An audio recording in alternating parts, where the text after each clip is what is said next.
Is flood insurance causing unaffordable housing? That's what we're talking about today. So if you want to make sure that your housing stays affordable in 2024 and beyond as a homeowner, as a real estate investor, then this video is for you. But before we get started, share, like, subscribe to the YouTube channel so other people can find the same value that you do in this video.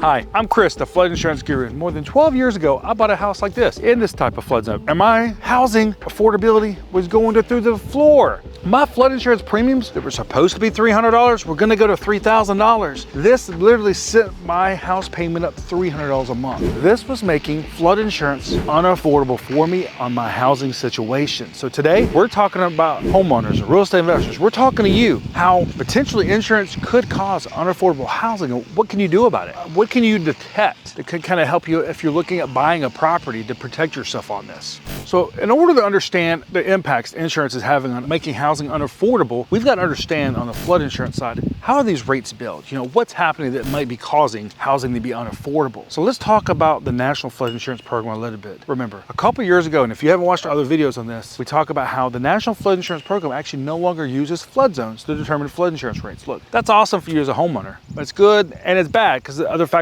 they're using now. This means that typically flood zones not going to have that big of an impact on your flood insurance cost, but other things are. They're using things like distance to water, like you see right behind me, the type of flooding, flooding frequency, elevation of a property, replacement cost of a property, which is a huge one. These are all things that are making up rates.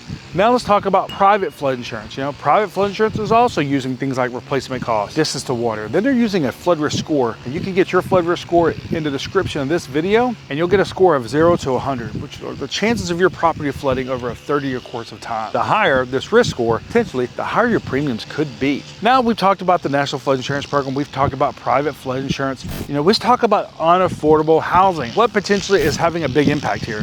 One major thing that you heard us talk about a minute ago is replacement costs. Replacement costs on properties has skyrocketed the last 3 years. And as a result, with companies using this as a leading rate factor, I mean, traditionally the National Flood Insurance Program didn't use it at all. And now we're using this, you know, we see it where rates are going up $1,000, $2,000 a year in some situations. So what options do you have here on making sure that your housing stays affordable or avoiding housing that's unaffordable because of flood insurance costs and other insurance like home insurance? Well, things you need to look at, things like we talked about, flood risk score. You need to find out if a property is in a floodway.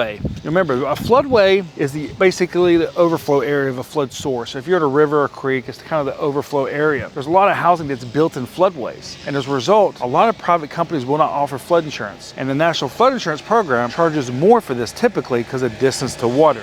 So you want to remember that because these things are going to have a big impact. So a lot of people forget about this. Remember, the National Flood Insurance Program is not your only option. You've got multiple private companies across the country unless your property falls on that severe repetitive loss list. Remember, this is typically properties that have flooded more than 3 times within a 10-year period. These are the types of properties you also want to avoid if they're on that list because it really limits your options, and flooding history can kind of tell us what's going to happen in the future. So those are definitely some properties you want to avoid there. So these are just some ways that you can look at making your housing more affordable. What about increasing your deductible? Well, that's what we hear from people all the time. Well, I'll just shoot my deductible up so that the flood insurance rates are more affordable. Guess what? Deductibles don't have that big of an impact on flood insurance costs when it comes to your policy. So you may go from $1,000 to a $5,000 deductible, and guess what? You just saved yourself $50 a year. Congratulations. But look how much more risk you just took on. Well, you're going to have a $5,000 deductible on your building. You're going to have a $5,000 deductible on your contents. So you're really taking on much more exposure here by simply increasing that deductible.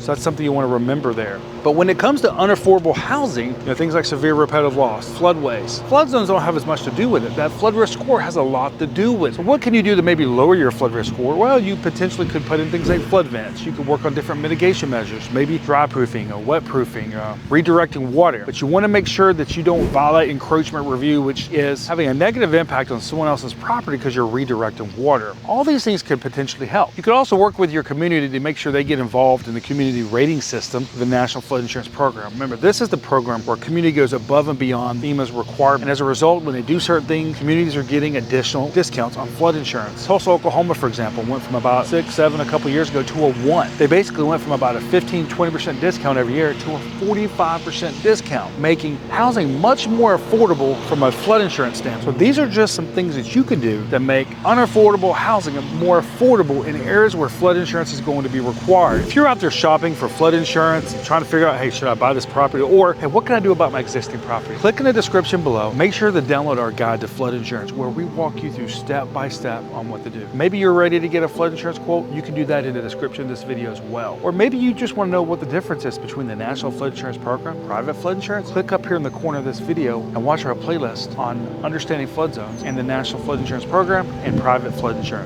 I'm Chris, the Flood Insurance Guru, and I've enjoyed talking to you in today's video, and I look forward to talking to you in our next video. Remember, everybody's in a flood zone. It's just a matter of how fast it takes water to get to you. Thank you.